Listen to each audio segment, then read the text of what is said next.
The Adventures of Sam Spade, Detective. Brought to you by WILDROOT Cream Oil Hair Tonic, the non-alcoholic hair tonic that contains lanolin. WILDROOT Cream Oil, again and again, the choice of men who put good grooming first. Sam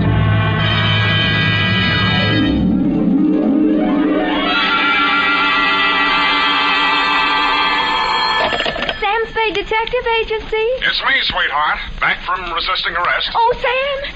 Oh, Sam, you better not talk. The homicide people may be tapping our wire. Let them tap, Effie. I can take my medicine. Perhaps it's better this way. I'm strangely content. I'll walk down that last mile with dignity and aplomb. A plum? You'll even be eating while you're going to your last? Why not, Effie? Why not? If this caper was to be my last, then so be it. It brought me everything a woman's passionate love. The smell of salt air clean in my nostrils, But and... you struck Lieutenant Dundee. That was the best part. An officer of San Francisco's police people. It was glorious, glorious. Now calm yourself, Effie. Take a fortitude pill. Pull down the shade. Speak to no one. I shall skulk down alleys and secret byways as I come to you to dictate my report on the Stella Star caper.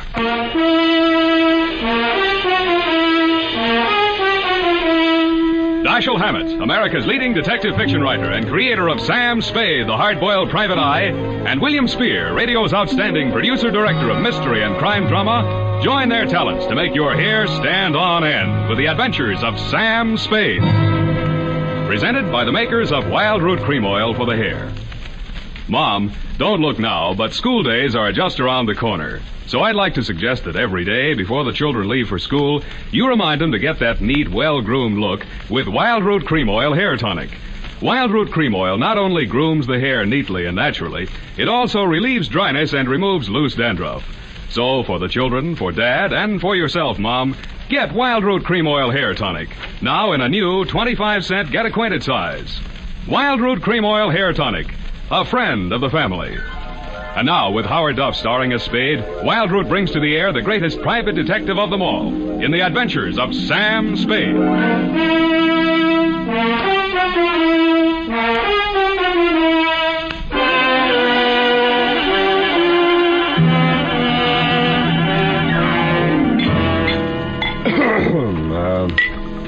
Date, September 5, 1948.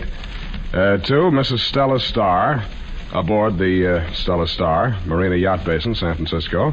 From Samuel Spade, license number 137-596. Subject, the Stella Star murders. Murder? But Sam, if she's dead. Sprung at the seams and pumping water, Effie, but still afloat. Sam, what kind of talk is that? Salty talk. Shall we continue on a course? On a course. I mean, of course. Dear Stella, if anybody had told me that the man who walked into my office had a wife like you, I would have believed it. Because he was obviously a very wealthy man.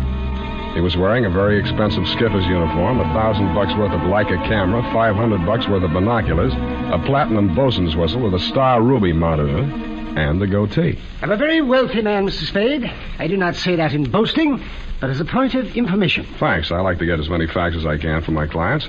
Your name? Star. J. Wellington Star, master of the schooner Stella Star. Name for my dear little wife, sir. Her picture? Yes, indeed. I call her my little mermaid. Uh-huh. What does she call you? Twinkie. But to the point, sir. It is not my dear little wife that is lost. It's my Webley Vickers. Revolver? A pistol. Blowback, semi-auto, .455 caliber. Anything special on it? Not particularly. Oh, there's one thing. The grip was fashioned from the skull bone of a pygmy, which my dear little wife shot by accident while elephant hunting. Pygmy elephant? No, human. I'm quite fond of the pistol, both because it's a good gun and as a reminder of happy days in the African bush.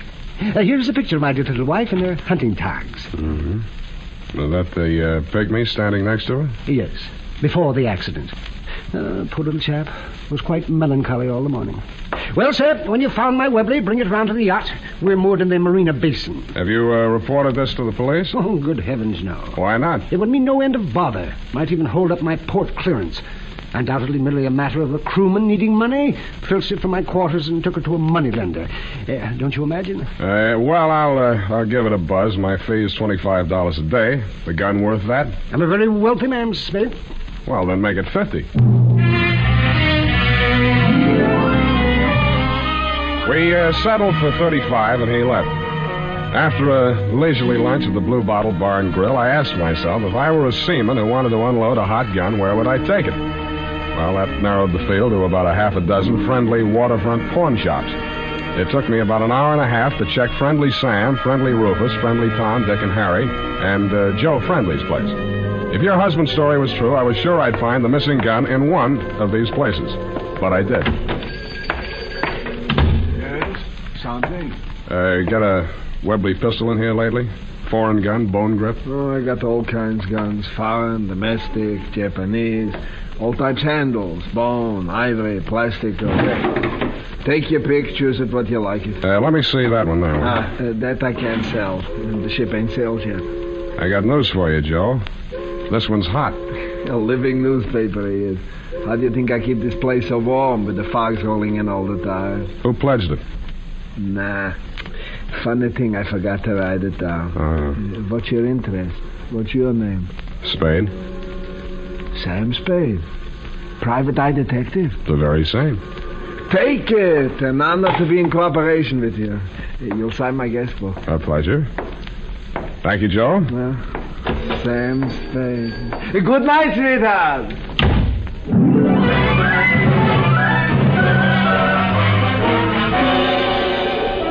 It was dark, and the fog was rolling in by the time I got to the Marina Yacht Basin. The schooner, Stella Star, was pretty, too, as she rocked gently in her berth on the channel side of the jetty. I did a take after I let myself down aboard her, astern. I could have sworn that it was none other than Lieutenant Dundee of Homicide standing on the forward deck, but it was. I took the Webley pistol out of my overcoat pocket and sniffed the barrel. The unmistakable odor of freshly detonated cordite assailed my nostrils. It had been fired at least once since you knocked off that pygmy. I peeked into the deck house. Your husband's yacht was brightly lighted, and it was through a porthole that I first saw you. I didn't have a bit of trouble identifying you. You were the only blonde there wearing lipstick and an off-the-shoulder gown, which was beautiful, what I could see of it, which was the off part. About then was when I was collared by who later turned out to be Mike McGinnis, chief mate of the Stella Star. All right, turn around. Lieutenant! Oh, look, I'm not a... Yeah. Hey, what's this? Lieutenant! All right, come on, you. Who's that? Mike McGinnis, Lieutenant.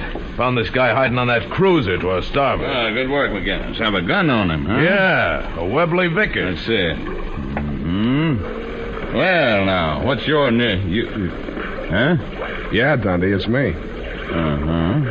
Who you working for, Sam? Well, you know I can't tell you that, Dundee, but I'll give you a hint. The name he gave me was J. Wellington Starr. Where'd you get this gun? Starr hired me to recover it. It was stolen from him. I found it in the hock shop. That's all I know. Is he dead? That's right. The stiff's in the cabin. Come on.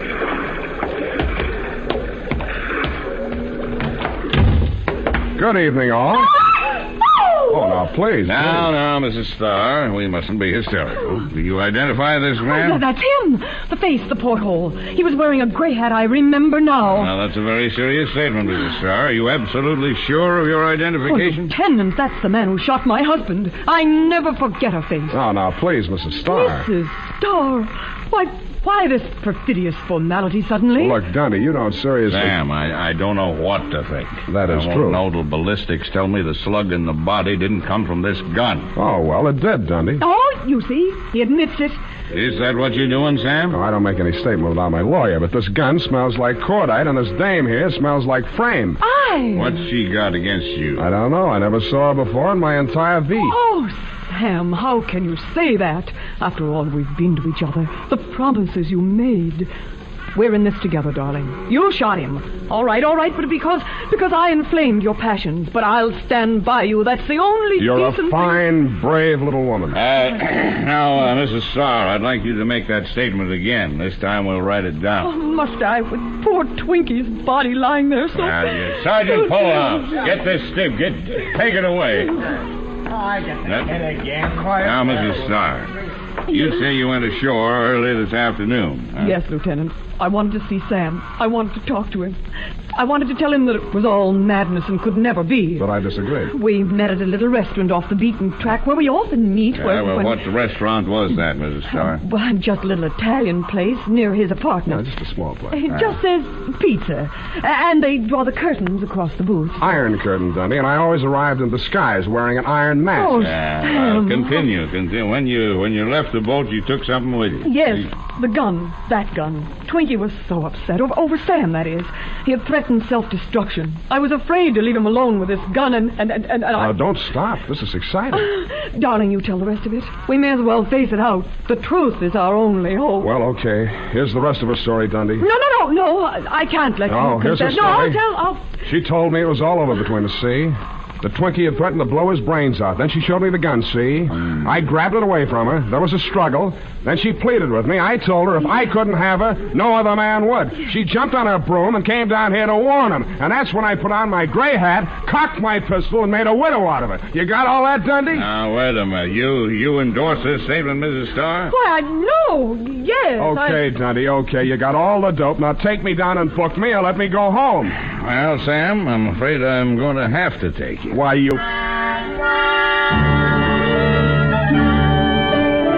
You, Stella, were still wearing a puzzled expression under your tear-stained makeup when I embraced you and turned quickly away and said to Lieutenant Dundee, I am ready. You called after me, but I didn't look back. My face was in a mobile mask as with slow, steady, inexorable steps, I walked out into the fog.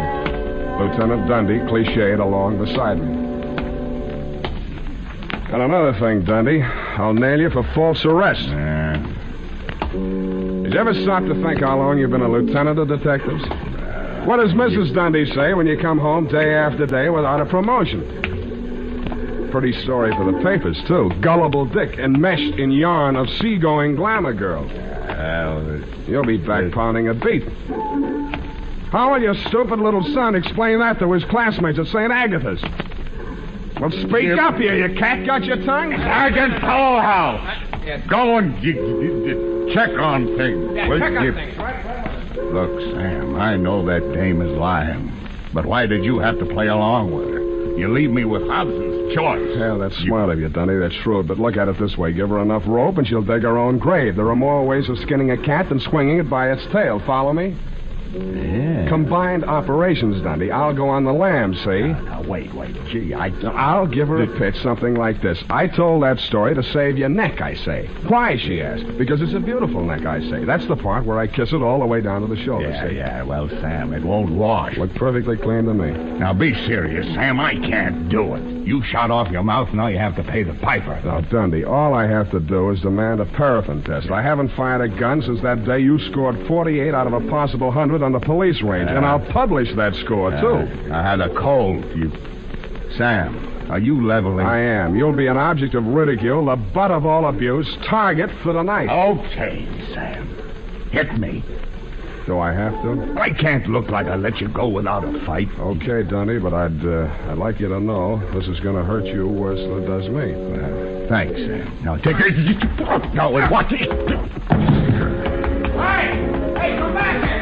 Boss, stop the yard. Ah, they'll never catch me alive. Never!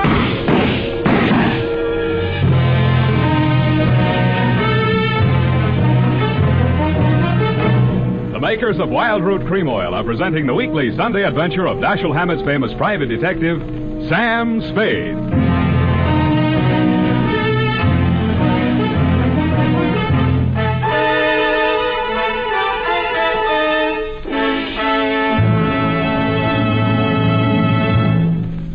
Now, here's important news on good grooming. If you want the well-groomed look that helps you get ahead socially and on the job, listen. Recently, thousands of people from coast to coast who bought WILDROOT Cream Oil for the first time were asked, how does WILDROOT Cream Oil compare with the hair tonic you previously used? The results were amazing. 4 out of 5 better than... What did you want? Confession to a murder if you got one handy. Who? That pig Wellington Star? Would be an honor which I don't deserve. Yeah, well, you may get it anyway. Who knows? Could be. You had motive more than you needed. You were in love with his wife, which adds up to a crime of passion, and he dumped you off in the middle of nowhere, which could add up to a murder for vengeance.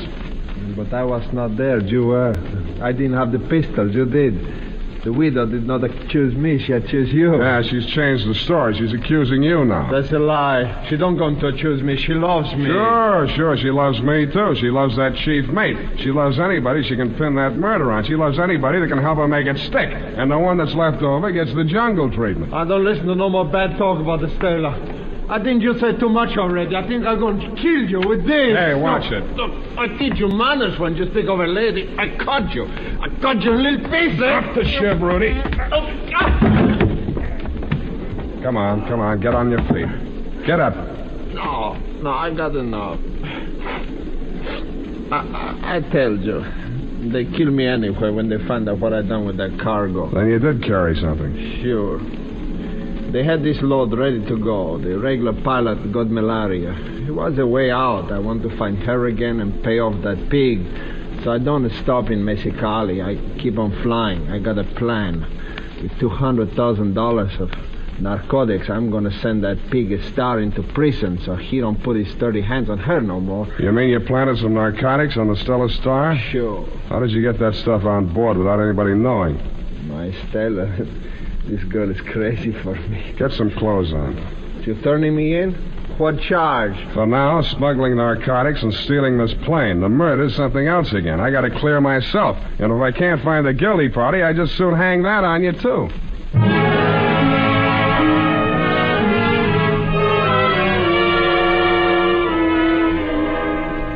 I hope the guilty party wasn't you, Stella dear. Because if it was, your Latin torchbearer was not the man to help me put the torch to you. It was 3:30 in the a.m. when we arrived aboard the Stella Star. I had brought along with me for the occasion none other than Lieutenant Dundee, who, except for the adhesive tape over his inscrutable chin, was wearing dark glasses. I could have sworn I saw your lovely puss framed in the cabin porthole as we made our way up the jetty. But when we got there, the cabin was bare. I could almost have believed your story about the secret panel, but it was true after all. I pulled down on the light fixture over the map. There was not only a secret panel, but a secret passageway. A narrow flight of steps, ladder to you, led into a compartment that looked like part of the forward hold. You and Jungle Love number 2, the Irish philosopher Mike McGinnis, were bending over a pile of roll-your-own-type tobacco sacks. $1,000, $100,000 I can always use. You mean you won't need me? That's what you're thinking, isn't it? Well, I got an interest in this stuff. If the skipper had been caught with it, I'd have gone up with him. What are you talking about? My husband didn't even know that stuff had been brought aboard. Oh, what are you handing me? Rudy brought it and I helped him. Poor idiot thought I did send Wellington up and clear the decks for him. Oh, so that's what you had in mind. Oh, my darling, of course not. I did it for you. I'm going to make the pinch. Easy, Dundee. We want to hear this. Oh, yeah. Okay. I'll believe it when you turn him in for the murder. But, darling, I already told Sam that Rudy did it. Did he? Of course. All right, then that's one more reason for keeping quiet about this stuff. Sounds crazy going all that trouble to frame a man and then knock him off. Oh, it's a better story without it. Oh, darling, you think of everything. Kiss me. All right, I'll take over from here. You both give... All right, come and get it. I'm on my way out. Drop, Dundee. Hit the floor. Sam, is he dead? No, not yet. Mike, can you talk? You just scorched him, that's all. No. It's pretty bad, Mike. Whatever you got to say, you better talk fast. Well, if it's bad, what's the difference? Who killed the skipper? Me. He was drunk. Yeah? Threatening to kill himself. She got the gun away from him. Gave it to me to hold on to. I was going to hide it down here. So I happened to find this cache of dope. I figured he's handing me half of the risk and none of the profit. You figured he's a natural for a suicide verdict anyway, so all you need is the right moment when nobody's around to have it happen. But in the meantime, he came to me about the missing gun, which gave you the bright idea. You plugged him and then hocked the gun so I could find it easy and arrive with a murder weapon on me. Oh, Mike, you did it for me. Yeah, that's about it. Well, you got it, Dundee? Yeah. Huh? What?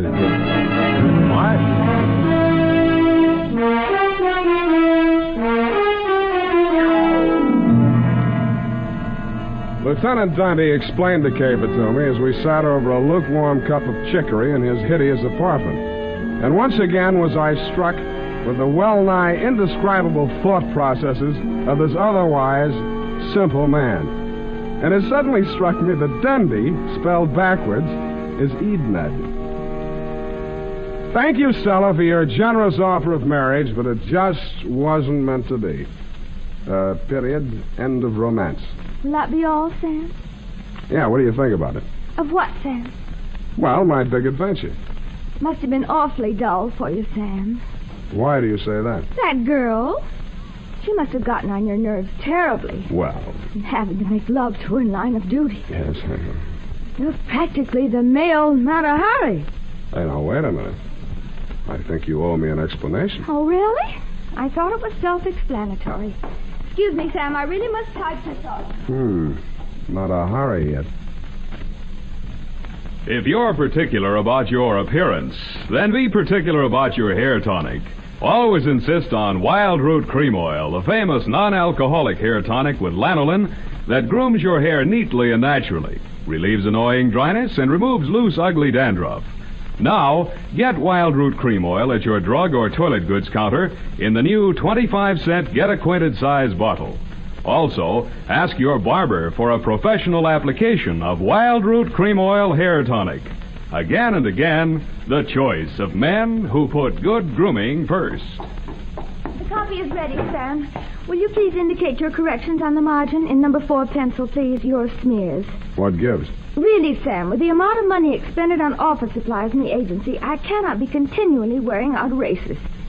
Of course, you have the right to use any pencil you wish.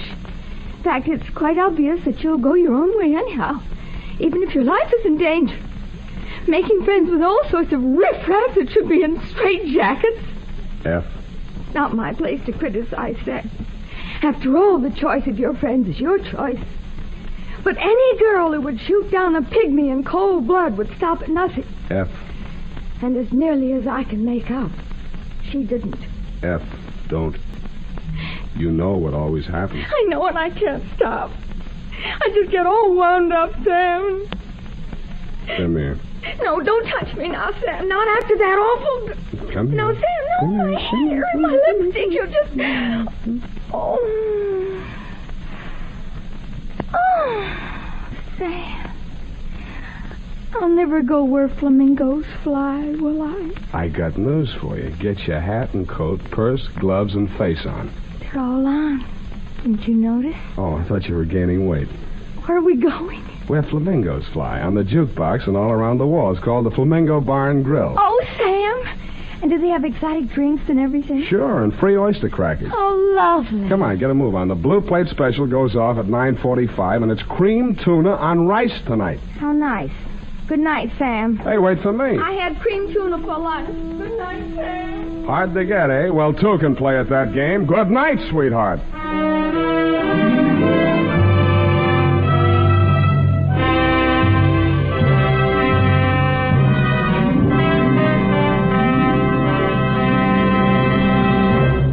The Adventures of Sam Spade, Dashiell Hammett's famous private detective, are produced and directed by William Spear. Sam Spade is played by Howard Duff. Lorene Tuttle is Effie. The Adventures of Sam Spade are written for radio by Bob Tallman and Gil Dowd. Musical direction by Lud Gluskin, with score composed by Renee Garrigang. Join us again next Sunday when author Dashiell Hammett and producer William Spear join forces for another adventure with Sam Spade. Brought to you by WILDROOT Cream Oil. Again and again, the choice of men who put good grooming first. This is Dick Joy reminding you to get WILDROOT Cream Oil, Charlie. It keeps your hair in trim. You see, it's non-alcoholic, Charlie. It's made with soothing lanolin. You better get WILDROOT Cream Oil, Charlie. Start using it today. You'll find that you will have a tough time, Charlie, keeping all the gals away. Hiya, Baldy. Get WILDROOT right away.